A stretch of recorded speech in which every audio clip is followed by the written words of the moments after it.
Jeunes Africains, formez-vous, armez-vous de science jusqu'aux dents et arrachez votre patrimoine culturel.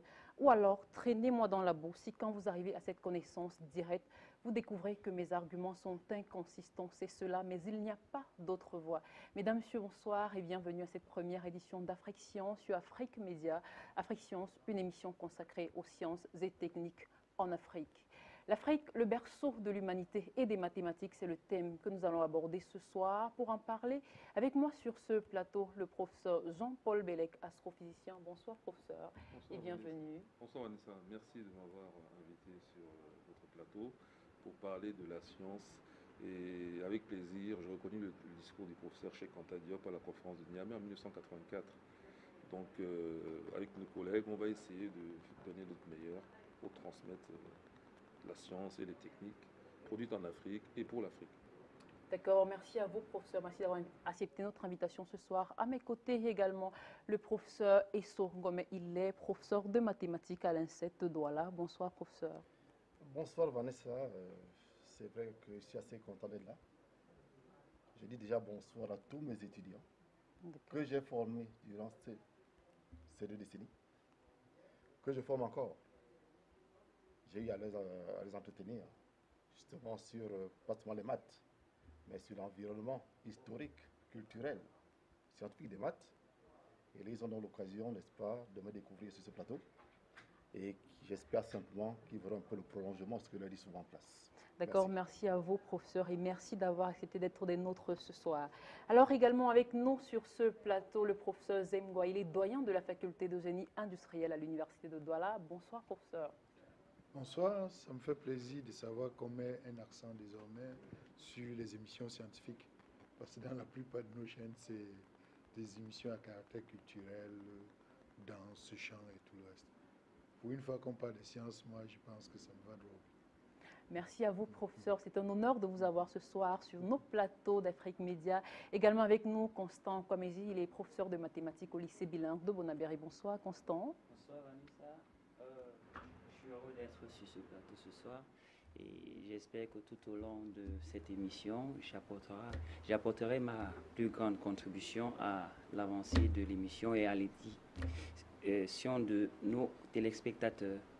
D'accord, merci à vous, Constant. L'opérateur économique nous rejoindra d'un instant l'autre, d'un moment à l'autre. Il s'agit de M. Antoine Foucault. Il est ingénieur en conception mécanique et opérateur économique, bien entendu, en conception mécanique, j'allais dire. Alors, nous aurons également du côté de Paris et de Bamako nos intervenants au cours de cette émission. Il s'agit tout simplement du professeur Azek Mabo. Il est professeur de mathématiques à l'université Jussieu de Paris 6. Également le professeur Issiaka Traoré, professeur de physique à l'université de Bamako. Nous les retrouverons dans un instant. Alors, mesdames, messieurs, bonsoir. Une fois de plus et bienvenue à cette émission. L'Afrique, berceau de l'humanité et des mathématiques, c'est la question que l'on se pose ce soir. Mais avant d'en parler, faisons un tour dans l'actualité scientifique en Afrique et bien sûr dans le monde. C'est avec ces images.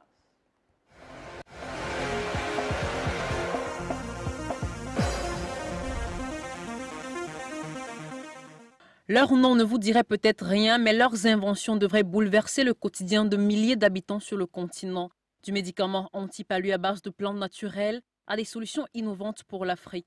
Pour la 5e édition de son programme phare, le prix de l'innovation pour l'Afrique, l'African Innovation Foundation célèbre le Made in Africa. L'objectif, mettre en valeur l'ingéniosité africaine, mais aussi stimuler la croissance économique et la prospérité par le biais de solutions locales. Au Bénin, Valentin Akama a mis sur pied Apipalu. Apipalu est un médicament antipaludéen développé à partir d'extraits de plantes naturelles. C'est en Afrique subsaharienne qu'on rencontre 88% des cas de paludisme et 90% des décès dus au paludisme signalés à l'échelle mondiale, d'après les chiffres de l'OMS. Certains gouvernements africains consacrent jusqu'à 40% de leur budget de santé publique au traitement de cette maladie. Apipalu permet un taux rapide de diminution des parasites du paludisme dans le sang, après un traitement à court terme, avec des doses relativement plus faibles. Il est disponible sous forme de comprimés, de capsules ou de sirop. Le médicament a été approuvé au Bénin, au Burkina Faso, au Tchad et en République centrafricaine. Au Nigeria, le docteur Eddie Agbo a créé le test de dépistage du paludisme par les urines UMT. Le test de dépistage du paludisme par les urines est un dispositif de diagnostic capable de détecter le paludisme en moins de 25 minutes, et ce, sans aucun prélèvement sanguin.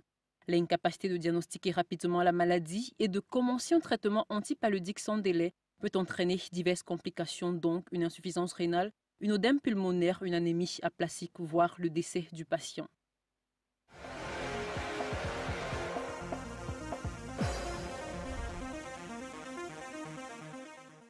Parlons à présent des petits genis et c'est au Cameroun que nous mettons le cap. On se rappelle encore du Cardiopath. C'est la première tablette médicale made in Africa. Le jeune Camerounais qui avait inventé cette merveille s'appelle Arthuzan. C'est un jeune ingénieur camerounais qui a déjà eu tous les honneurs de la presse locale et internationale. Son nom figurait sur la liste des 30 entrepreneurs africains de moins de 30 ans les plus brillants, établi par Forbes, le magazine américain dédié aux affaires. En matière d'innovation, il représente ce qu'il y a de mieux en Afrique, notait Forbes. Arthuzan a su répondre à un vrai besoin en inventant le Cardiopath, première tablette tactile médicale fabriquée en Afrique qui devrait permettre de sauver de nombreuses vies, notamment au sein de la population la plus démunie du Cameroun. La tablette médicale mise au point par Arthuzan permet de réaliser l'électrocardiogramme et de transmettre les résultats à distance au cardiologue.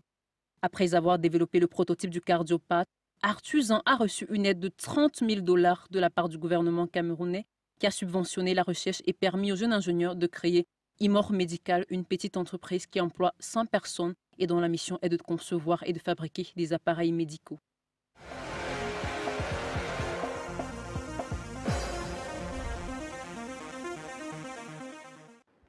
Après le Cardiopath, voici le Surdurpath. C'est un appareil qui permet de détecter la surdité chez les nouveau-nés. Regardez.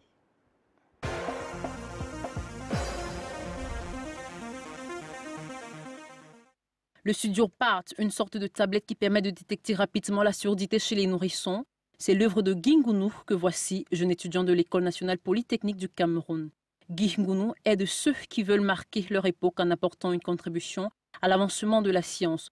Le jeune homme a été honoré le mercredi 28 septembre 2016. C'était à l'occasion d'une visite de l'ambassadeur d'Israël à l'école polytechnique de Yaoundé.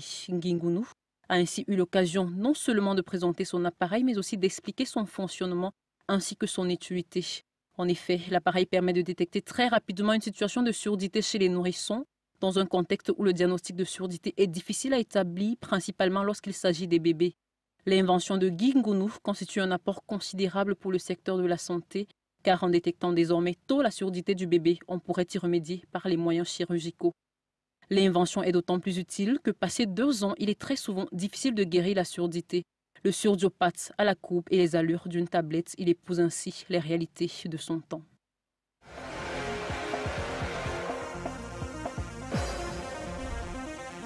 En Afrique, par l'actualité scientifique dans le monde, nous allons peut-être dire bonsoir et souhaiter la bienvenue à M. Antoine Foucault qui est déjà avec nous sur ce plateau. Bonsoir monsieur. Bonsoir Vanessa, bonsoir au professeur. Déjà, je vous remercie de m'avoir invité pour apporter ma contribution pour cette émission scientifique en tant qu'opérateur économique et en fait comme exemple d'application des mathématiques dans la vie courante. Je vous remercie.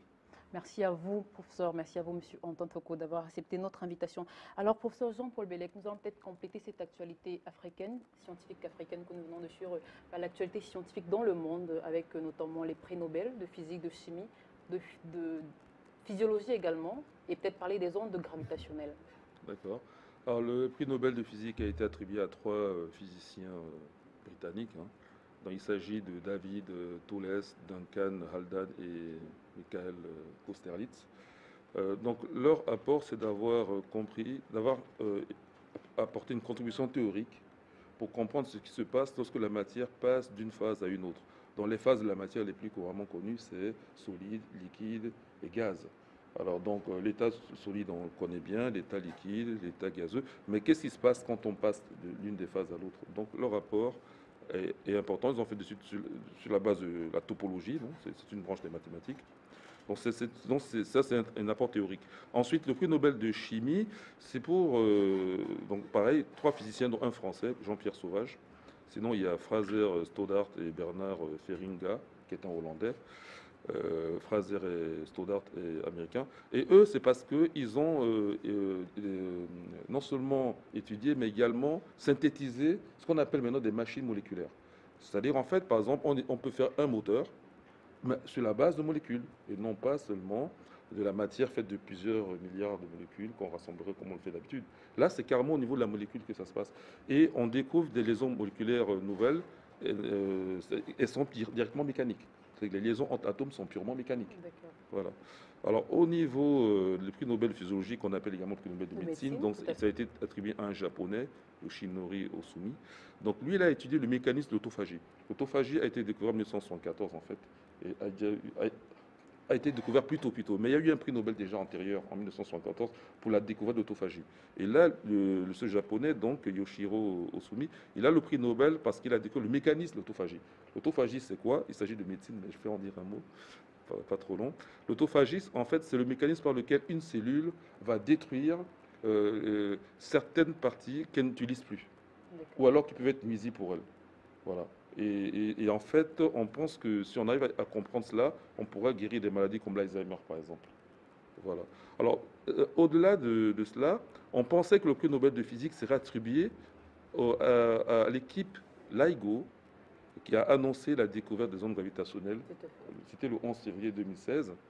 Et en fait, leur découverte remonte pour la première en septembre 2015 et la seconde en décembre 2015. Donc, qu'est-ce que c'est que les ondes gravitationnelles ou ondes de gravitation? C'est un phénomène qui a été prédit par Einstein. Ce sont de nouvelles ondes. Ce ne sont pas des ondes électromagnétiques, c'est de nouvelles ondes. C'est-à-dire que nous avons des objets très massifs, mais dans un volume très réduit. Il s'agit de trous noirs. Leur masse, qui est à peu près celle du Soleil, en fait, dans le cas présent, c'est une trentaine de masses solaires, est réduite dans un volume inférieur à celui d'une orange, on va dire. Et il y a deux trous noirs qui tournent l'un autour de l'autre. Et au fur et à mesure qu'ils se rapprochent, parce qu'ils vont se rapprocher, ils vont fusionner et donner un plus gros trou noir. Entre-temps, ils vont perturber l'espace et le temps. Et cette perturbation se propage jusqu'à nous depuis des milliards d'années dans le cas présent. Et donc, c'est ce qu'on appelle une onde. Mais comme c'est la gravitation qui est supportée, c'est une onde gravitationnelle. Alors, est-ce qu'on aura des applications pratiques comme on en a eu pour la découverte des ondes électromagnétiques, qui, elle aussi, avait été annoncée théoriquement d'abord par James Clerk Maxwell et découvert une trentaine d'années plus tard par Hertz? Voilà. Je pense que non. Parce que cette fois-ci, ce sont des objets très compacts, très massifs, dissymétriques même. On ne peut pas réaliser cela en laboratoire. Donc c'est une découverte qui confirme une théorie, qui nous permettra par contre d'ouvrir une nouvelle fenêtre en astrophysique pour voir l'intérieur des astres qui étaient restés opaques jusqu'à présent aux ondes électromagnétiques. D'accord, merci à vous, professeur, pour ces éclaircissements. Alors, avant de retrouver nos correspondants, nos intervenants du côté de Paris et de Bamako, puisqu'on parle de l'Afrique, berceau de l'humanité et des mathématiques ce soir, je vais peut-être me tourner vers le professeur Esso, parce qu'il faudrait peut-être que les concepts soient circonscrits vraiment, parce qu'on parle des mathématiques ce soir, mais comment peut-on avoir une idée définitive par rapport à l'appellation, par rapport au thème même, les mathématiques ou la mathématique? Quel distinguo, professeur? Oui, vous avez raison de poser cette question, c'est vrai. Nous parlons des mathématiques, on parle de la mathématique. Bon, tout d'abord, il faut savoir que la mathématique, en fait, est relative à la science du calcul de la mesure et des grandeurs. Bon, là, en fait, à ce moment, on parle de raisonnement mathématique. Sinon, il implique aussi une précision rigoureuse. Et là, c'est les actitudes mathématiques. Nous allons jouer d'ailleurs ces concepts-là qui ont été initiés par un sage africain il y a cela plusieurs milliers d'années. C'est assez curieux. Alors, les mathématiques, bon, là, ça au pluriel maintenant, concernent beaucoup plus un ensemble d'opérations logiques que l'on appelle des concepts de nombre, de forme et d'ensemble. Nous venons d'aller là-dessus. C'est vrai qu'on distingue les mathématiques pures des mathématiques appliquées. Les mathématiques pures opèrent sur des grandeurs abstraites. Il faut savoir que les mathématiques pures, en fait, évoluent pour elles-mêmes. C'est-à-dire que vous avez une machine qui évolue pour son propre compte, comme ça. Alors que les mathématiques appliquées, elles, opèrent sur des grandeurs concrètes, effectivement mesurées, c'est-à-dire astronomie, astrophysique, mécanique, informatique, statistique. Donc, en résumé, on peut dire qu'en fait, que les maths, c'est en fait une science, abstraite à caractère essentiellement déductif, et qui se construit par le raisonnement. C'est vrai que quand vous voyez les mathématiciens agir, ils raisonnent essentiellement. Ils font des démonstrations. Et c'est aussi la science de base sans laquelle il est impossible de pratiquer les autres sciences. C'est-à-dire qu'en fait, si vous voulez, c'est le langage des sciences et techniques. Vous nous résumez. Et elle a donc besoin, bien sûr, de la logique, qui est un préliminaire indispensable aux théories mathématiques. Parce que la logique nous donne les moyens de condenser, donc d'enchaîner l'expression de nos résultats. C'est-à-dire quand nous faisons des développements au tableau, n'est-ce pas? Eh bien, ce n'est pas des éléments logiques que nous pouvons les faire. Et le mathématicien aime bien être concis, précis. Alors, donc, bon, bien sûr, on distingue la logique formelle, bien sûr, Il y a aussi la logique intuitionniste. Bon, nous aurons effectivement le temps d'en parler. D'accord. Mais ce qui est assez curieux, je vais terminer par là si vous permettez, c'est qu'en fait, c'est un sage à Metz qui donne une définition assez curieuse, enfin, qui donne une définition des mathématiques, et ce depuis les temps les plus reculés. C'est-à-dire, pour lui, c'est en fait une méthode d'investigation, n'est-ce pas, qui impose la rigueur, D'accord. l'exactitude, pour découvrir l'espèce secret cachée dans la nature. J'ai l'impression que et ce sage-là, n'est-ce pas, existait il y a cela 3500 ans par là. D'accord.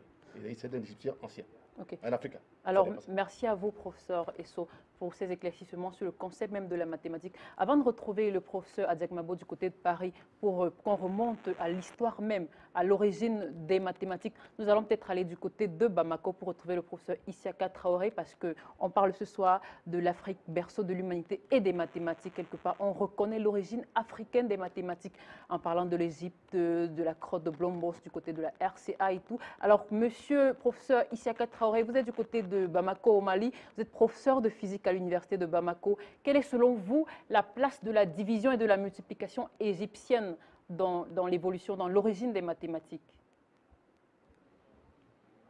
Bonjour à tous les téléspectateurs et téléspectatrices d'Afrique Média. Moi, je suis le docteur Isiaka Traoré de l'Université des sciences et techniques et technologies de Bamako. Donc, la place de la multiplication, de la division est très, très importante en Afrique, puisque toutes les opérations se ramenaient à une seule opération qui est l'addition. En fait, en Afrique, pour faire de la multiplication, on faisait de l'addition. Pour faire de la multiplication,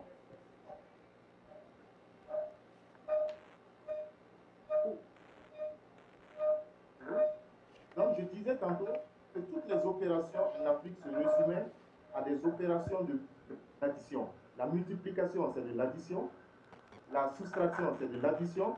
La division, c'est de l'addition. Donc, si je prends un exemple, si je veux faire 21 multiplié par 12, je procède par des duplications. Dupliquer, ça veut dire dédoubler, ça veut dire multiplier par 2, ça veut dire additionner à lui-même. Alors, je prends l'exemple 21 multiplié par 12. Comment cette opération se déroulait en Afrique? Vous avez 21 dans une case à droite, et à 21, vous faites correspondre le chiffre 1. À chaque fois que vous dédoublez, vous faites 21 plus 21 dans la case de droite, ce qui vous donne 42. Et vous faites 1 plus 1 dans la case de gauche, ce qui vous donne 2. Vous continuez à dédoubler. Vous faites 42 plus 42 qui vous donne 84 dans la case de droite. Et 2 plus 2 qui vous donne 4 dans la case de gauche. Je continue à dédoubler, à dupliquer. 4 plus 4, ça me donne 8. 84 plus 84, ça me donne 168. Arrivé à 8, je m'arrête. Pourquoi je m'arrête? Parce que j'ai envie de faire la multiplication de 21 par 12. Si je dédouble 8, ça me donne 16, et donc je dépasse 12. Donc, arrivé à 8, je n'ai plus le droit de faire une addition, je m'arrête là. Parce que quand je regarde la colonne de gauche, je vois que 8 plus 4 me donne 12. Je peux, à travers les chiffres qui sont à gauche, faire une sommation pour atteindre 12. Donc 8 plus 4 correspond à 12. Et comme en face de 4, j'ai 84 et en face de 8, j'ai 168, je somme 168 plus 84, ce qui me donne 252. Voici une façon simple de ramener toutes les opérations à une addition pour me permettre d'avoir la réponse. Voilà ce que je peux dire de la multiplication. Mais la division n'est rien d'autre que l'inverse de la multiplication. Donc vous voyez qu'on peut faire l'opération inverse pour arriver à la même solution. Quant à la soustraction, quand vous allez au grand marché, pour aller acheter des médicaments avec la grand-mère, vous lui mettez par exemple 1000 francs et le médicament coûte 700 francs. Qu'est-ce que la grand-mère fait? Elle ne fait pas 1000 moins 700. Elle essaie de voir combien faut-il ajouter aux 700 pour avoir 1000 francs. Donc, elle fait en réalité une addition dans sa tête. Et en faisant cette addition, elle vous remet la monnaie qui est 300 francs. Voici une méthode simple et pragmatique de ramener toutes les opérations que nous utilisons aujourd'hui, que nous connaissons, à une seule opération qui est l'addition. Je vous remercie.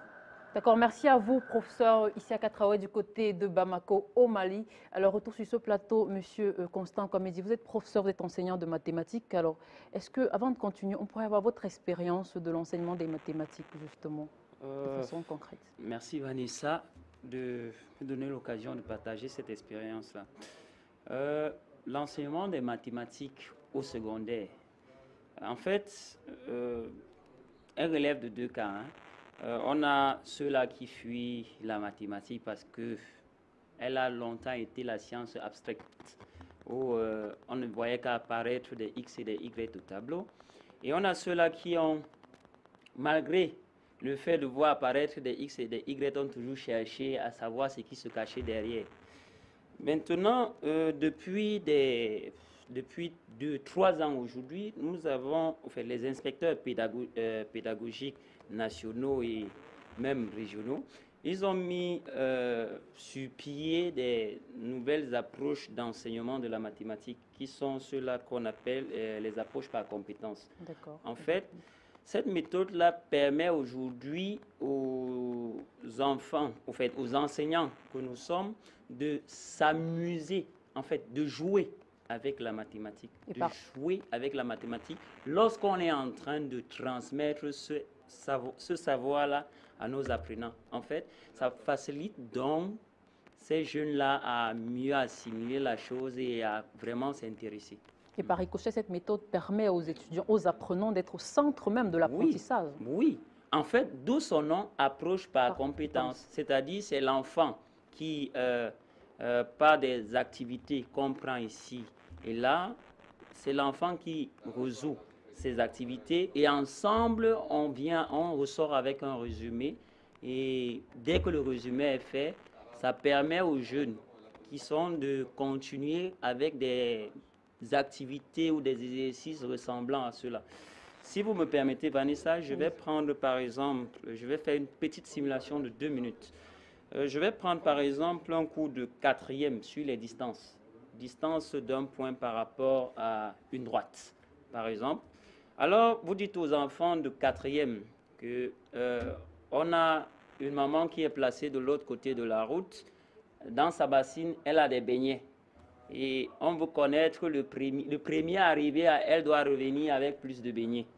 Vous voyez, qu'est-ce que l'enfant va faire? L'enfant ne va pas chercher pour arriver de l'autre côté de la route, il ne va pas chercher à passer par Bonamou Saldi ou aller passer par Lokpom avant d'arriver de l'autre côté de la route. Qu'est-ce qu'il fait? Il cherche la distance la plus petite pour se rendre à ce point-là, de manière à être le premier à avoir beaucoup de beignets. L'enfant va vous dire, monsieur, je m'en vais directement en face là sans chercher à contourner. Alors, cette en face, c'est quoi? C'est une ligne perpendiculaire qu'il trace par rapport à la position de la main. Tout simplement, qu'est-ce qu'on appelle ça? La plus petite distance de son point à la droite perpendiculaire, à la droite qui est de l'autre côté. Voilà par exemple un exemple palpable autant pour moi que les jeunes utilisent et qu'on utilise et que les jeunes enfants résolvent et on sort avec des résumés. Ok, d'accord. Merci à vous, Constant. Alors, avant de passer à l'enjeu, la phase pratique de cette émission, qui est l'enjeu même de l'enseignement des mathématiques, je vais peut-être me retourner vers le professeur Bellec pour qu'il nous parle, parce qu'on ne saurait fermer cette page de l'origine des mathématiques sans parler d'un homme, un brillant homme, Mohamed Ibn Mohamed, professeur. Oui, alors, Mohamed Ibn Mohamed Al-Foulani Al-Kishnawi, j'aimerais aussi illustrer mon propos par des images. C'est un mathématicien qui est né dans l'état du Katsina, au Nigeria. Voilà. Nous sommes là au XVIIIe siècle, après Jésus-Christ. C'est pas l'Égypte, c'est proche de nous. Et le Katsina, c'est d'ailleurs encore aujourd'hui l'état du Nigeria. Alors, qu'est-ce qu'il fait? En 1732, il écrit un manuscrit, un siècle avant Évariste Galois. De nos jours, Évariste Galois est reconnu comme l'inventeur de la théorie des groupes. C'est pas correct. Ça, c'est juste ignorer un fait qui est bien établi. C'est que Mohamed Ibn Mohamed, c'est-à-dire Mohamed, fils de Mohamed, Al-Foulani, le Peul, Al-Kishnawi, le Peul du Katsina, a inventé un siècle avant Galois la théorie des groupes. Il faut savoir que lorsque Galois invente la théorie des groupes, qui ne sera édité qu'en 1832, c'est la date d'édition, comment dire, il a travaillé sur un groupe spécifique, c'est le groupe des automorphismes. Il s'intéressait aux équations algébriques. Mohamed Ibn Mohamed, lui, va travailler sur le groupe diédral d'ordre 4. J'utilise des termes techniques pour les mathématiciens tels qu'on comprend aujourd'hui. Or, celui qui va donner la théorie générale des groupes, ça sera l'anglais Kelly. Et bien plus tard. Donc, si on reconnaît à Galois l'invention de la théorie des groupes, c'est que le mérite revient en fait à Mohamed Ibn Mohamed, qui l'a précédé exactement un siècle avant. Mohamed Ibn Mohamed al-Flani al-Kishnawi, il est décédé en 1741 en Égypte, au Caire, parce qu'ayant parti faire un pèlerinage à la Mecque, il est resté en Égypte. Il a eu son disciple, et donc j'aimerais également profiter pour montrer quelques documents. Lui-même a été disciple de son professeur qui s'appelait Mohamed Ibn Mohamed al-Wali, qui était de l'état du Baguirmi. Donc ça veut dire que deux États voisins en Afrique pouvaient être en communication intellectuelle pour qu'un des professeurs issus de Baguirmi, qui était un État à cheval entre le Tchad et Centrafrique, puisse former un autre qui se trouve au Katsina, qui est actuellement au Nigeria. Voilà. Et donc, j'aimerais montrer ici justement un manuscrit qui a été vendu récemment en France, à Paris, par Bonham, qui est une boîte qui vend des produits aux enchères. Voilà. Le prix d'annonce était de 1200 €. Je ne sais pas à quel prix a été vendu le manuscrit. Il a plusieurs centaines de pages. Non, on voit ça un extrait. Ce manuscrit a été recopié par un de ses élèves, qui lui est du Fayoum. C'est un Égyptien du Fayoum, du nord de l'Égypte. Son nom est marqué en bas, Al-Fakoui, je pense. Et alors, vous voyez les carrés magiques. Donc, quand on dit groupe diédral d'entre 4, parce qu'il a travaillé sur l'invariance des figures, comme les carrés, qui ont des figures à 4 côtés. Voilà. Les carrés magiques sont étudiés dans les collèges et les lycées, dont je n'ai pas en fait la théorie ici. Mais ce qu'il faut savoir, c'est qu'il a donc pu trouver les formules générales qui intéressent les carrés magiques, quel que soit l'ordre. Hein? Par exemple, il faut donner l'élément qui est au centre. Il faut trouver la somme des nombres de chaque longueur ou largeur que ça vaut. Il a établi les théorèmes généraux en se fondant sur cette notion de groupe, les symétriques, l'élément neutre, tout ce que nous connaissons quand nous apprenons à l'école et qu'on attribue à Galois. Il le fait ici. Donc, il vendait, en fait, il vivait de cela aussi, puisqu'à l'époque, il fallait bien avoir des mécènes. Donc, en étudiant la théorie des groupes, avec les carrés magiques, il vendait les carrés magiques pour la divination. Or, c'est un auteur qui est très prolifique. Hein. Vous avez son ouvrage qui se trouve également, alors je ne sais pas si je peux encore montrer d'autres images, mais il y a un ouvrage qui se trouve à la bibliothèque de Londres, des études africaines à Londres. Donc je vais montrer, voilà un extrait d'une page.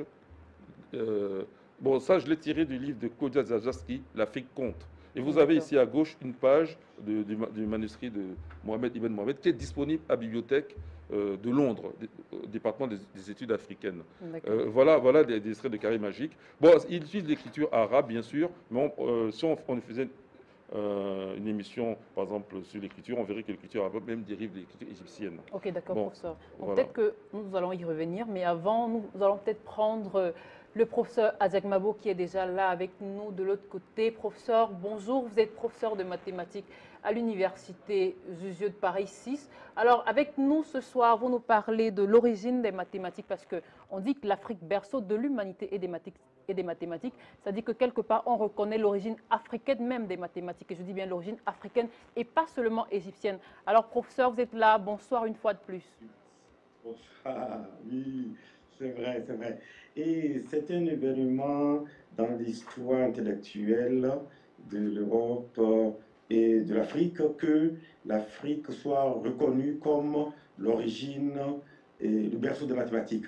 Et le monde du 1er mars 2007 est attitré en grand titre à la page 7 et les eaux d'Ishango font naître la numération en Afrique. Donc, le monde reconnaît que la numération est née en Afrique. Mais c'est né en Afrique, d'après le monde, il y a 25 000 ans. Donc, les intellectuels européens qui lisent le monde, ils savent que un journal qui a pignon sur comme le monde reconnaît que la numération est née en Afrique. Or, la numération, c'est, en gros, c'est la manière de coder les nombres. Donc, c'est une partie des mathématiques. hein, et c'est une partie, je dirais, de l'arithmétique. Et donc, le fait de reconnaître que la numération est née en Afrique, c'est une reconnaissance de l'origine africaine des mathématiques, ou du moins d'une branche des mathématiques qu'est tout ce qui est théorie des nombres. Bon, mais les études archéologiques montrent que il y a des traces de géométrie qui remontent à beaucoup plus loin que il y avait 5000 ans. Parce qu'on a retrouvé à Blombos, dans la cave de Blombos en Afrique du Sud, pas très loin de la ville du Cap, disons, 300 km de la ville du Cap, le long de la côte, en allant vers l'est. On a retrouvé une grotte. Dans une grotte, on a retrouvé des pierres sur lesquelles sont gravées des figures géométriques. Et j'ai fait l'étude mathématique de ces figures géométriques et je me suis rendu compte que ces figures géométriques sont loin d'être des graffitis, mais que ces figures géométriques sont toujours utilisées de nos jours et dans plusieurs théories mathématiques, notamment la théorie des triangulations, la triangulation dans la théorie des éléments finis et puis dans la théorie des pavages réguliers du plan. Voilà. Donc, en ce qui concerne la branche des mathématiques qu'on appelle la géométrie, eh bien, on peut remonter à l'origine africaine des mathématiques beaucoup plus loin, à 77 000 ans de nos jours. Hein. Oui. Donc, pour résumer, le journal Le Monde du 1er mars 2007 a reconnu l'Afrique comme l'origine de la numération, donc de la théorie des nombres, mais les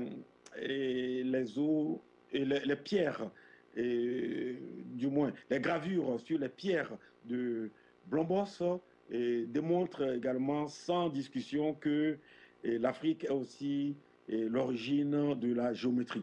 Mais je vais ajouter une chose, c'est que à la date de ces gravures de Blombos, eh bien, l'homme moderne n'a pas encore foulé les pieds ni de l'Asie, ni de l'Europe. Donc, c'est-à-dire que quand nos ancêtres ont laissé des traces irréfutables de la géométrie, eh bien, il n'y avait pas d'homme moderne en dehors de l'Afrique. Donc, il n'y a même pas de discussion pour savoir quelle région du monde est l'origine des mathématiques. Puisque quand l'Afrique, quand l'origine de la géométrie est attestée en Afrique il y a 77 000 ans, il n'y avait pas d'homme moderne en dehors de l'Afrique. Voilà. Professeur, c'est-à-dire que vous confirmez la thèse, l'hypothèse, non, ce n'est pas une hypothèse, selon laquelle la thèse, bien sûr, selon laquelle les mathématiques, les sciences en général sont nées en Afrique, parce qu'on a bien dit que les débuts des mathématiques sont une histoire africaine qui se déroule chronologiquement du sud avec la crotte de Blombos, vous le disiez, vers le nord. Alors, l'histoire de l'origine... Exactement. Donc, ce n'est pas une thèse, non, c'est une affirmation. Justement. Non, ce n'est pas une thèse, c'est une affirmation.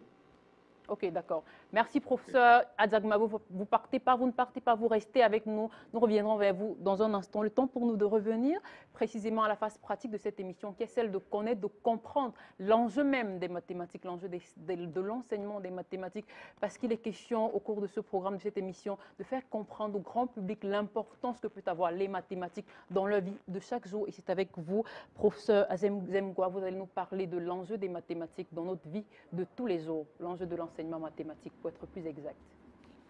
Alors, ça me fait plaisir d'entendre tout ce que j'ai entendu là. Vraiment, on apprend tous les jours.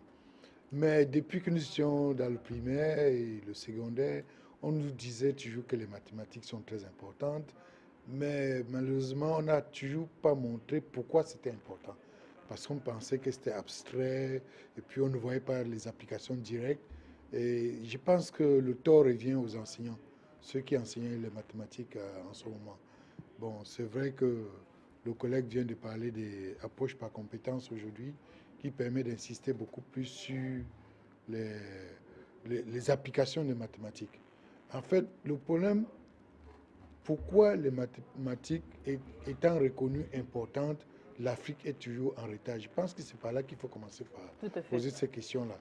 Parce que nous n'appliquons pas, nous pensons que ce n'est que les autres qui appliquent les mathématiques. Pourtant, tout le monde fait les mathématiques, soit consciemment ou inconsciemment.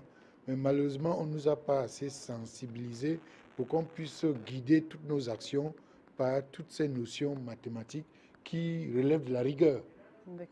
Tout à l'heure, le professeur Songomé a décrit les mathématiques et il a donné la définition d'un sage africain qui a parlé plutôt de raisonnement rigoureux. Tout à fait. Et j'ai dit, c'est bien connu, c'est bien entendu, mais puisqu'on n'a pas beaucoup insisté sur la pratique, ça n'a pas eu d'impact, beaucoup d'impact dans notre société. Justement, parce que lors d'un entretien, par exemple, que nous avons eu, vous parliez des exemples des véhicules qui tombaient de façon récurrente dans l'eau, des exemples de la cuisine, etc. En fait, quand on parle de l'astrophysique, on parle par exemple, ou bien de l'astronomie, on parle des astres qui vont revenir peut-être tous les 300 ans, parfois tous les 20 ans. Et ça a l'air vraiment assez bizarre. Pour l'Africain, il pense que mais, les gens qui disent ça, ils se basent sur quoi? Donc on constate donc que presque tout dans le monde, tout dans le céleste, disons, répond à une certaine loi. Et dès qu'on parle de loi, ça veut dire qu'il y a des chiffres, il y a des relations entre ces chiffres-là, donc on peut faire des prévisions, ça veut dire que c'est des mathématiques. Donc, ce pour dire, nous devions être plus conscients sur tout ce qui nous arrive, sur tout ce qu'on fait, pour qu'on puisse savoir que, en fait, si on est conscient que c'est des mathématiques qu'on doit appliquer, on peut s'en sortir mieux. J'ai donné quelques exemples. Par exemple, là, on a parlé de triangulation et peut-être on va parler des pavetages. Hein, ou bien on a une portion du terrain, on voudrait tracer un rectangle droit. Et parfois, on pense qu'on ne peut utiliser que le rapporteur pour pouvoir tracer les angles. Pourtant, on a pris le théorème de Pythagore qui aujourd'hui, on sait que ça ne vient même pas de Pythagore, ça vient de l'Égypte ancienne. Sur les triangles, rectangles, on dit le carré des côtés, la somme des carrés des côtés est égale au carré de l'hypoténuse. Ça veut dire que si je prends un triangle de côté 4 et 3, ça veut dire que l'hypoténuse doit être de côté 5.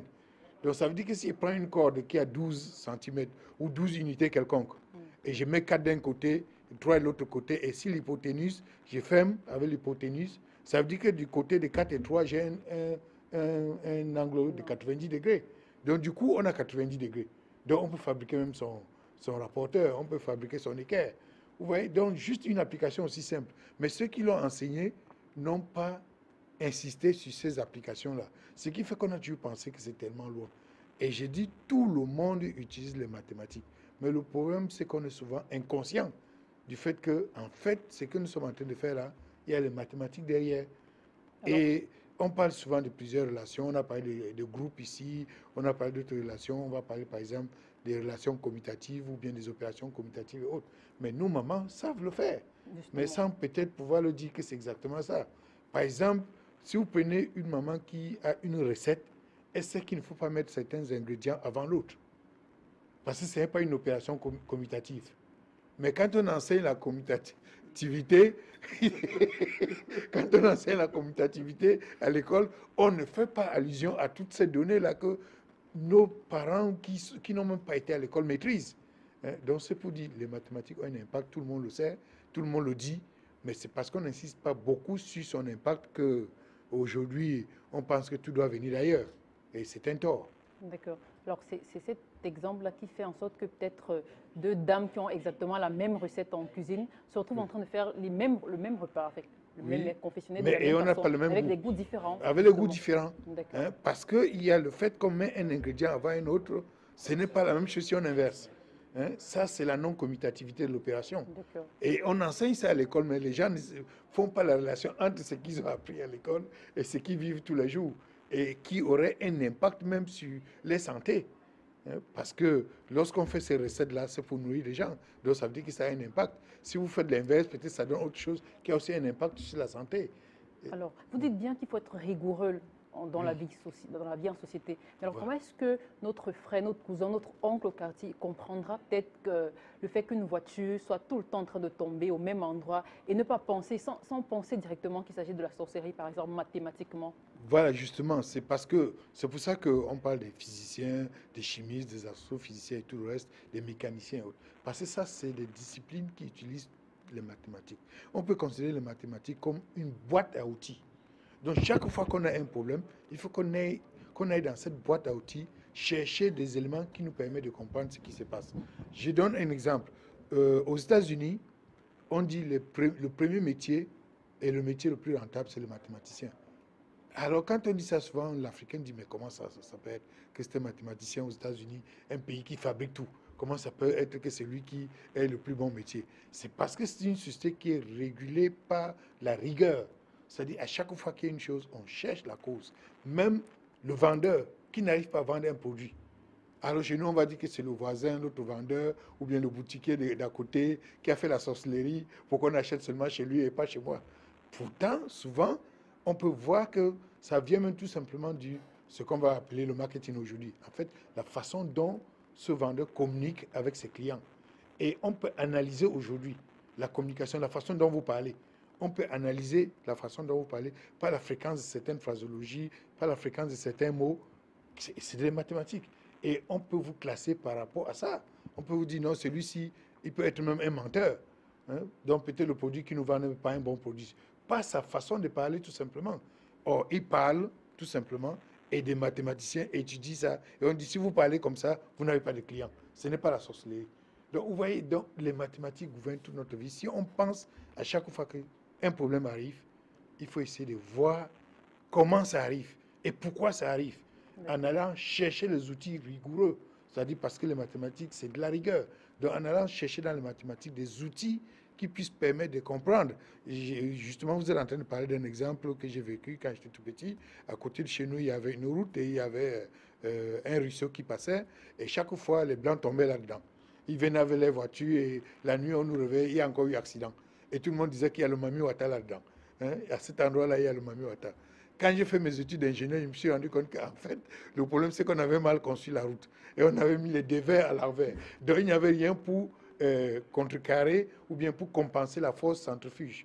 Puisque lorsqu'on tourne sur un cercle, il y a une force qui repousse hors du cercle. Et il tombait toujours du côté opposé. Donc le cercle, le centre du cercle était du côté opposé d'où il tombait. Donc c'était bien la force centrifuge. Et on n'avait pas bien conçu la route pour relever un peu ce qu'on appelle le dévers, pour que ça puisse compenser cette force. Donc vous voyez, des autres disaient que c'est le Mami Wata dans la sorcellerie. Alors qu'en fait, c'était un problème. Si on avait réfléchi bien, on aurait vu que c'était un problème mécanique. Et ce problème mécanique, pour le résoudre, c'est une fois de plus des mathématiques. Donc en fait, pour moi, je dis on devrait considérer les mathématiques comme une boîte à outils. Je dis bien boîte à outils. Et là-dedans, à chaque fois qu'il y a un problème, on doit aller dedans chercher l'outil le plus approprié pour expliquer et bien résoudre le problème qu'on a. D'accord, merci à vous, professeur Zemmoura, pour ces explications. Donc, les mathématiques gouvernent toute notre vie. Et justement, professeur, monsieur Antoine Foucault, vous êtes opérateur économique, justement. Alors, quelle peut être, selon vous, l'importance des mathématiques, non seulement dans notre vie de chaque jour, dans la gestion des entreprises, vous êtes chef d'entreprise, justement, aussi, mais aussi dans la gestion des gouvernements tout entiers, des États tout entiers? Déjà, merci de m'avoir passé la parole. Je vais donner juste... donner un mot pour le référentiel européen de la mathématique. Le référentiel européen de la mathématique, c'est Pythagore. Et nous savons, l'histoire nous enseigne que Pythagore, en Égypte, pour un cycle de 4 ans, a fait 22 ans. Et vous pouvez imaginer. Donc, cela veut dire qu'il n'était même pas le plus intelligent. Donc, c'est déjà un fait réel. Donc, et partant de ce constat-là, je peux dire que en fait, la mathématique, c'est pour résoudre les problèmes. D'accord. Et nous savons que les problèmes existent depuis la nuit des temps. Qui veut dire que nous avons toujours fait la mathématique. Même la maman qui cuisine sa nourriture, son repas pour ses enfants au village depuis 50 ans, elle ne va jamais mettre plus d'une pincée ou bien de litres d'huile ou d'eau dans sa nourriture. Elle fait de la mathématique. Moi, je suis promoteur, vous m'avez interpellé comme opérateur économique. Justement, je suis ingénieur de formation et je suis l'un des promoteurs du glacier bio. Le glacier bio, c'est un concept qui justement utilise les produits naturels pour transforme les produits naturels dans nos glaces et dans la pâtisserie. Ce qui veut dire que dans un laboratoire de glace, par exemple, il faut déjà être capable de comprendre les ingrédients qui entrent dans la constitution d'une glace. Qui veut dire en fonction de la glace crème, qui veut dire glace faite à base de lait et de parfum, ou de la glace sorbet, qui est la glace eau et fruits, il faut être capable de connaître déjà l'apport et l'influence des ingrédients dans le résultat final. Donc, il faut avoir la mesure, il faut avoir l'intuition et il faut un minimum de raisonnement logique. Parce que, en fonction d'une erreur, par exemple du sucre, vous pouvez avoir un produit qui ne va jamais, vu ce qu'on appelle congelé, il ne va jamais arriver à consistance. Le produit final peut être la consistance ou bien même la crémosité, l'indice édulcorant, dont la saveur en sucre, ou bien même le pouvoir calorifique du produit. Parce que vous savez, moi je suis toujours de ceux qui pensent qu'il y a une différence entre apprendre et comprendre. Nous apprenons beaucoup de choses, mais nous comprenons très peu de choses. Parce que quand tu comprends quelque chose, tu es capable de rendre utile, de transformer, d'utiliser ton savoir pour le service dans ton environnement. Ce qui fait que l'utilité d'un savoir est fonction de ton environnement. Parce que sinon, ça devient extrême. Parce que vous avez remarqué même que même la définition de physique, c'est l'interprétation de la réalité. Mais cette réalité est suggestive, donc suggestive à la personne qui l'interprète. Le professeur Vélec, par exemple, avec ses lunettes, si je prends ses lunettes, je n'aurai pas la même appréciation d'un fait. Et pourtant, c'est le même fait. Donc, il faut toujours qu'on ramène la connaissance à un niveau intime, à un niveau local. Parce que la mathématique, justement, pour résoudre les problèmes, n'a pas besoin de l'extérieur. C'est un fait intime. C'est un fait purement endogène. Et pour l'application, l'importance de la mathématique dans notre société, dans même nos gouvernements, je vais juste... moi, j'aime bien l'histoire. Cela ne veut pas dire que je vis dans le passé. Non, je puise les éléments du passé pour bâtir mon futur. Si on prend seulement l'histoire générale, nous savons que la société et la civilisation qui a le plus duré, qui a fait plus de 3000 ans, c'est la civilisation égyptienne. Et elle était basée sur quoi? Sur vous appelez mathématiques, moi j'appelle la mathématica, donc la thématique de Maat.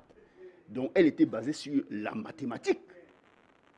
À plus forte raison, et nous avons remarqué que c'est scientifiquement démontré que l'homme est né en Afrique, 200 000 ans. C'est scientifiquement démontré que la mathématique et la géométrie, c'est toujours né ici. Et c'est scientifiquement démontré même la continuité. Quand le professeur parle de Mohamed Ibn, ça veut dire qu'il y a une certaine continuité. Donc nous devrons avoir, nous ne devrons plus avoir honte de puiser dans notre passé. Parce que nous avons, aucun peuple ne peut se développer sans les mathématiques. D'accord. Merci à vous, Monsieur Antoine Foucault, pour ces explications. Aucun peuple ne peut se développer sans les mathématiques. Le professeur Zemmour le relevait tout à l'heure. Et toujours dans le cadre d'un entretien que nous avons, il relevait un fait très important, un phénomène très important observé de plus en plus dans nos sociétés et qui donne un véritable mal de crâne aux uns et aux autres. C'est le phénomène d'embouteillage qui peut également s'expliquer mathématiquement, professeur. Oui, je vais vous donner un exemple. À Londres, il y a eu un espace où il y avait beaucoup d'embouteillages. Et le maire de Londres a appelé tous les mathématiciens, tous les ingénieurs de transport, et vraiment, il a pris toute la crème de ceux qui peuvent modéliser les phénomènes. C'est-à-dire qu'ils peuvent aller dans les mathématiques, chercher, dans cette boîte-là, chercher les outils qui peuvent permettre d'exorciser ce problème. Et il a eu gain de cause. Pourquoi? les gens ont étudié les flots. Vous voyez, vous marchez dans la rue n'importe comment, mais vous ne savez pas que vous répondez à une certaine loi. Il y avait un certain nombre de boutiques, il y avait les terres pleins. Il a vu que, bon, parce qu'il y avait des flots qui se croisaient, ça créait des embouteillages. Et la solution a été tout simplement de modifier les passages piétons, de modifier le terre-plein à cet endroit de Londres, et l'embouteillage est parti. Donc, vous voyez, donc ça veut dire que lorsqu'il y a un problème quelque part, les gens ne doivent pas seulement conjurer vraiment Dieu ou bien conjurer les sorciers et autres. Il y a une solution. Il suffit d'aller dans la boîte à outils, de chercher un outil qui permet de comprendre ce qui se passe et de trouver la solution à ça. Donc c'est exactement le problème que nous avons d'embouteillage ici, que ce soit dans la ville et autres. Et on croit que vraiment on est condamné. On doit vivre et mourir avec ces embouteillages-là. Alors qu'on peut bien étudier le phénomène et voir qu'est-ce qui provoque même ces embouteillages. Et on va trouver des causes, on va trouver des relations. En étudiant ça de façon mathématique, on pourra trouver une solution qui permettra d'éviter certains de ces embouteillages que nous avons. Je prends un exemple que j'ai vécu, c'était dans les années 88. J'ai travaillé avec un Canadien et on passait toujours par le rond-point de la Poste centrale, que tout le monde connaît, à Yaoundé. Et on s'est rendu compte que quand on passait à 7h40, on passait sans embouteillage. Quand on passait à 7h51, il y avait un embouteillage. Vraiment, c'était quand même assez curieux. Et on a commencé à se poser la question. On riait même d'ailleurs. Et lui, il était toujours scandalisé par les taxis. Ils appelaient ça les véhicules, les lions jaunes. C'est comme ça qu'ils les appelaient. Au point qu'en route, chaque fois qu'on voyait un accident, des taxis disaient encore un lion de moins. Donc on peut passer plus facilement. Donc, après, on s'est posé la question. Mais qu'est-ce qui se passe? Alors, comme on avait remarqué ça, on s'arrangeait toujours. Je venais toujours avant l'heure pour qu'on quitte son bureau au plus tard à 7h40. Pour que dans les 5 minutes d'intervalle, là, on puisse traverser et s'en aller. Donc voilà des phénomènes réels qui existent. Et si des ingénieurs spécialisés en transport et autres se mettaient là-bas pour étudier le problème, on aurait pu trouver la cause. Et nous, on s'était rendu compte qu'en fait, c'est parce que les ministères étaient tout autour et que c'était pratiquement proche de l'aire d'ouverture pratique. Donc chacun cherchait à se débrouiller, à déposer son enfant et venir passer à cet endroit-là pour essayer d'arriver à l'heure. Et on s'est rendu compte que ce moment-là, que souvent les anglophones et les anglais appellent rush hour, c'était entre 7h50 et 8h. Donc quand on passait après 8h, on passait sans problème. Mais comme on ne voulait pas arriver en retard, on s'arrangeait à passer avant 7h50. D'accord, professeur Zengwa. Donc la mathématique, c'est finalement très stratégique. Oui, ça permet de résoudre tous les problèmes qu'on peut avoir dans la vie, parce que ça permet de bien comprendre. D'accord, professeur Belek, le monsieur Antoine Foucault le disait tout à l'heure, finalement, la marade, c'est un principe de vie. Hein. La marade, le lien entre mathématiques et marade, la thématique de... C'est juste. D'ailleurs, le professeur Adja Babo a fait tout un travail dessus, il a même publié un article là-dessus. D'accord. Voilà. Math, c'est un principe, c'est le principe de la vérité, de la justice, exactitude, harmonie.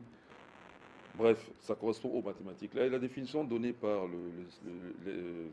celui que le professeur Esso appelle le sage, donc on dit couramment en égyptologie le scribe, Mesou, c'est un mathématicien lui-même qui, en recopiant un papyrus, celui qu'on appelait aujourd'hui le papyrus de Rhind, oui, voilà, on est là au XVIIIe siècle avant Jésus-Christ, et avant de le recopier, il écrit en rouge la définition des mathématiques. C'est la plus appropriée. Parce que l'expression même mathématica, prise en grec, ne veut pas dire mathématique. Nous entendons mathématiques. C'est comme je vous dirais, pour donner une analogie, si on dit écriture, ça ne veut pas dire écrire. Ça vient du latin scriptum qui veut dire graver. Les Grecs disent glyphan, graver. Les Européens n'ont pas de mot pour dire écrire.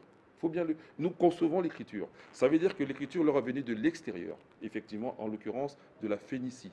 On le voit en lisant juste un livre pour les enfants qu'on apprend en 6e, c'est Ovide, les Métamorphoses.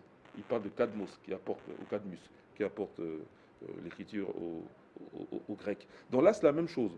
Mathematica veut dire une connaissance qu'on acquiert auprès de quelqu'un. Ça, c'est le grec, je traduis. Ou alors qu'on acquiert par la connaissance de ses œuvres. Est-ce que ça correspond exactement? C'est plus une initiation qu'autre chose. Ça ne correspond pas vraiment à la définition, nous l'entendons, nous pratiquons. C'est-à-dire que ces sciences-là, que ce soit l'écriture, que j'avais parlé tout à l'heure, ou les mathématiques, viennent de l'Afrique. On a parlé de Pythagore, c'est l'opérateur économique Antoine Foucault qui en parlait. Pythagore a passé 22 ans en Égypte.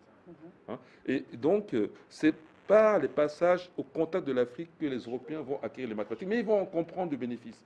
Donc, les mathématiques inventées en Afrique, c'est d'abord un jeu. Puisque quand on passe de l'os du Shango, il y a deux os à Shango. Shango, c'est en République démocratique du Congo, à la frontière avec l'Ouganda.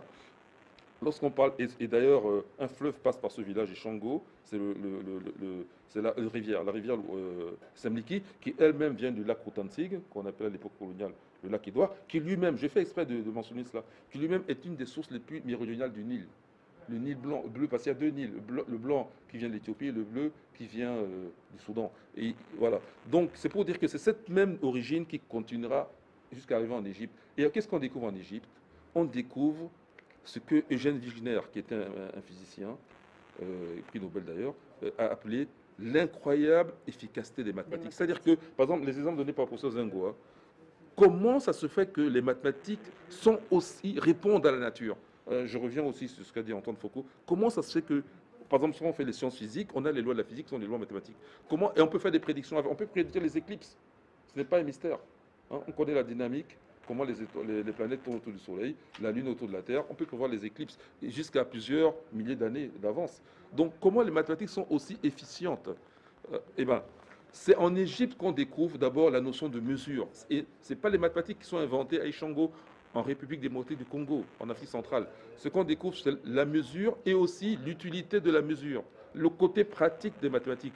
Alors, quand je dis que les mathématiques sont un jeu, parce que dans tout jeu, il y a des règles, il y a des interdits. Tout à fait. Par exemple, on n'a pas le droit de diviser par zéro, parce que ce serait de la triche.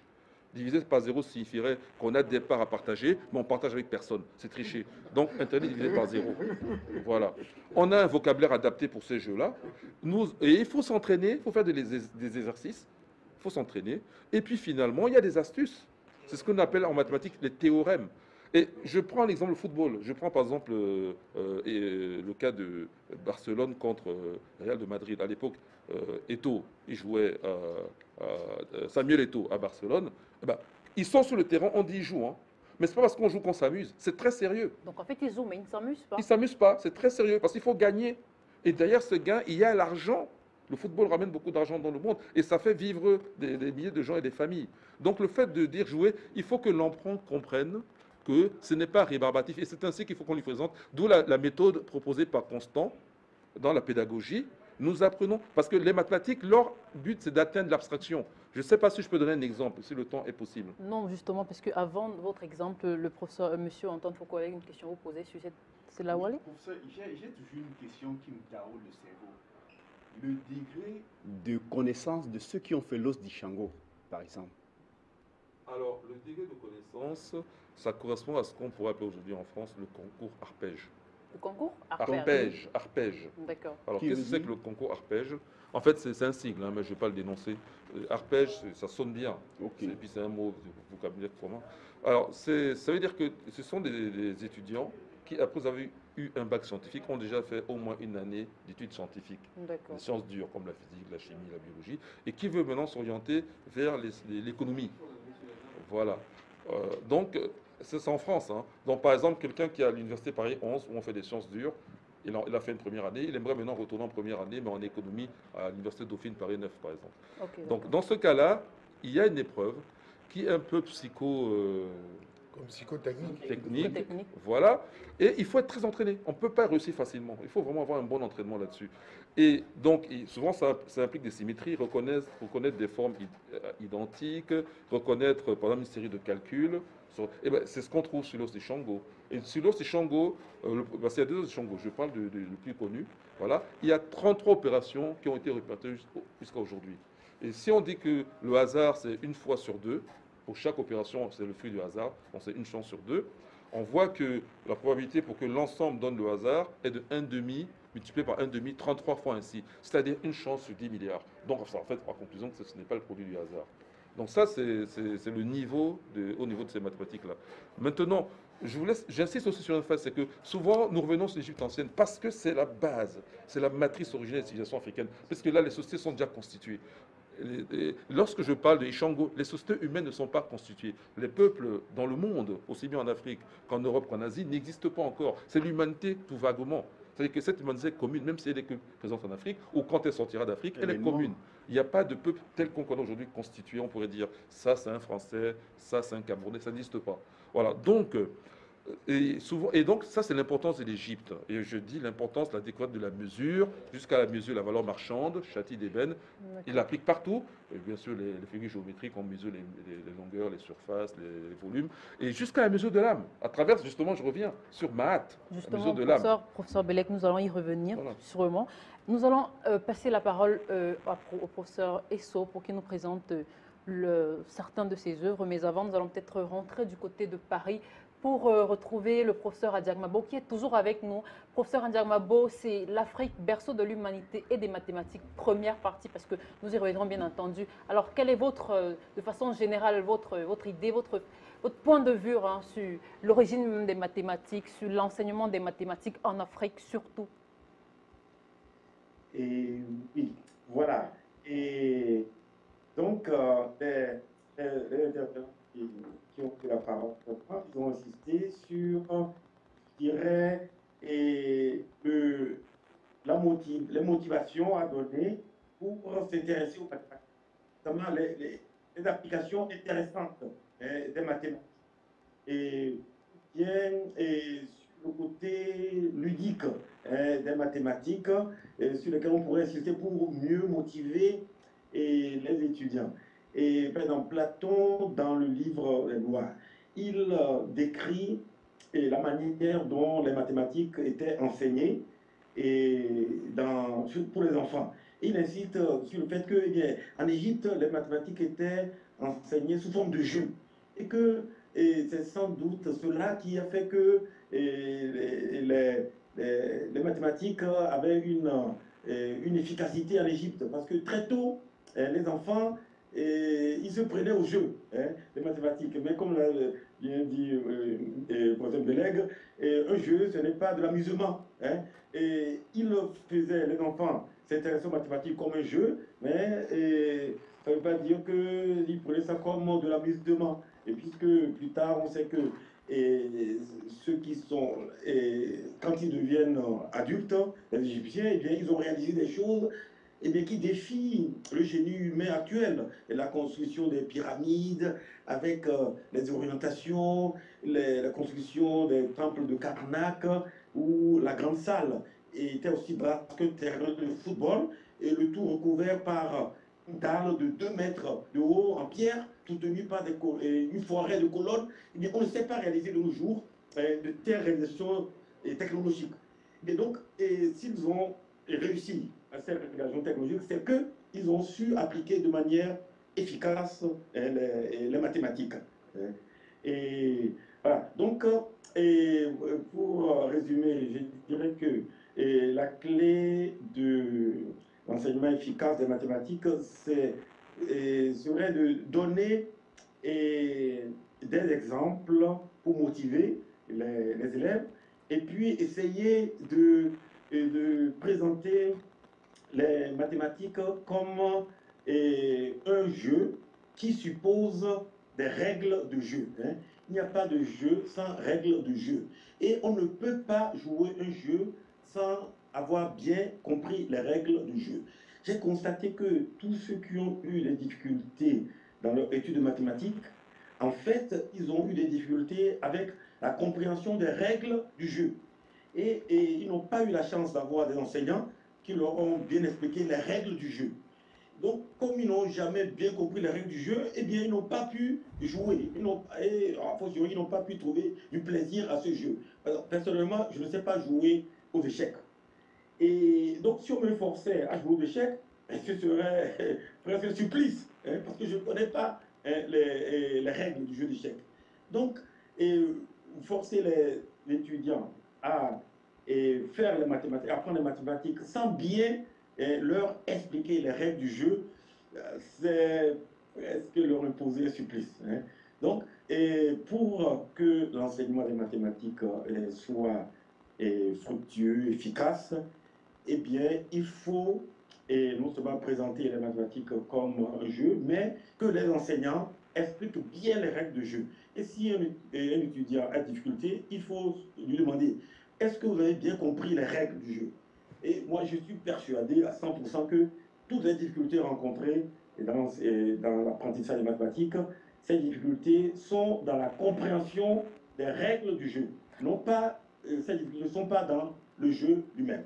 D'accord, merci à vous, professeur Adiak Mabo depuis Paris. Je vous rappelle que vous êtes professeur de mathématiques à l'université Jussieu de Paris 6. Alors, professeur Isiaka Traoré, si vous êtes toujours avec nous pour terminer en 2 secondes, s'il vous plaît, les règles du jeu, selon vous, les mathématiques sont également vues, aperçues comme un jeu?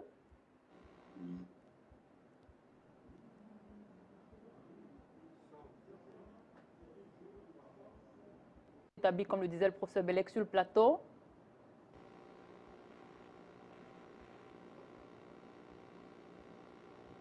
Voilà le professeur Isiaka Traoré. Vous êtes toujours là?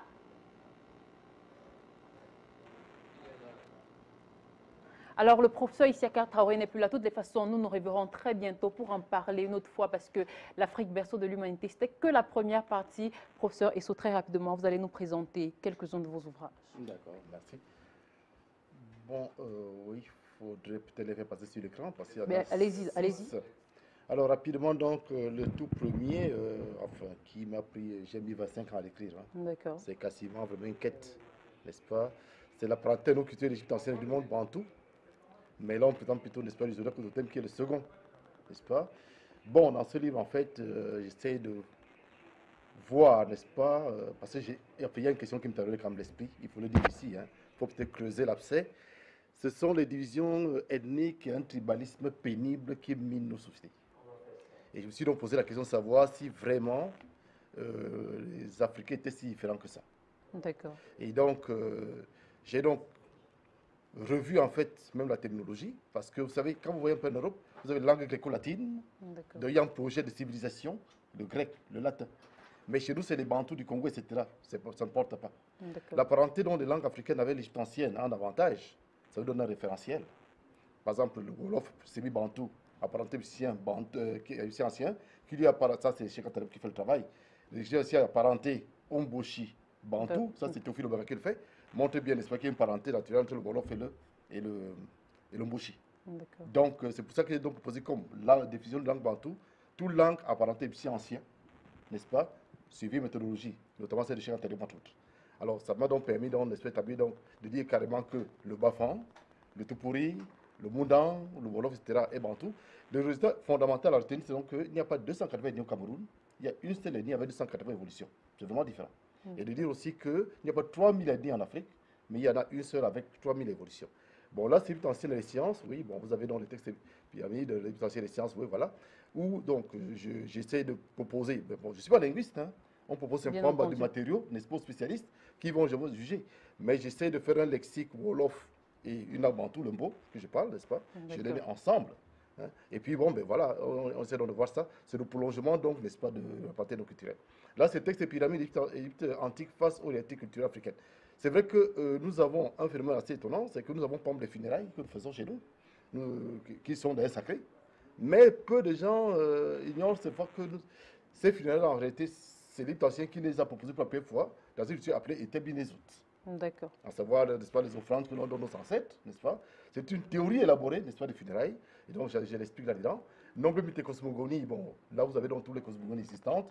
Le président Bellec ici présent donc fait un lien entre la cosmogonie d'Hélopolis et, n'est-ce pas, la théorie de nombre. Bon, il va en parler très brièvement ici.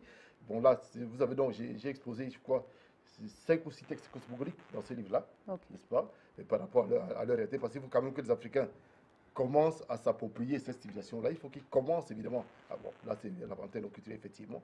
Qui donc, bouquin, n'est-ce pas, mère, d'où tous les bouquins sont sortis. Bon, il y a également un dernier livre, hein, un recueil de contes, qui a fait 7 ans au programme, et vous le papillon et autres contes. De toutes les façons, professeur, merci. Et puis nous aurons l'occasion d'y revenir dans nos prochaines éditions. Afrique Science est terminé pour cette première édition. Merci à tous mes invités sur ce plateau. L'Afrique, berceau de l'humanité, par contre, ce n'était que la première partie. Nous y reviendrons dans nos prochaines éditions, bien entendu. Merci à tous. Merci à l'équipe technique de nous avoir apporté assistante. Merci au professeur Isiaka Traoré du côté de Bamako et au professeur Adiak Mabo du côté de Paris. Mesdames, Messieurs, merci d'avoir été des nôtres. L'information continue sur Afrique Média. Bonsoir.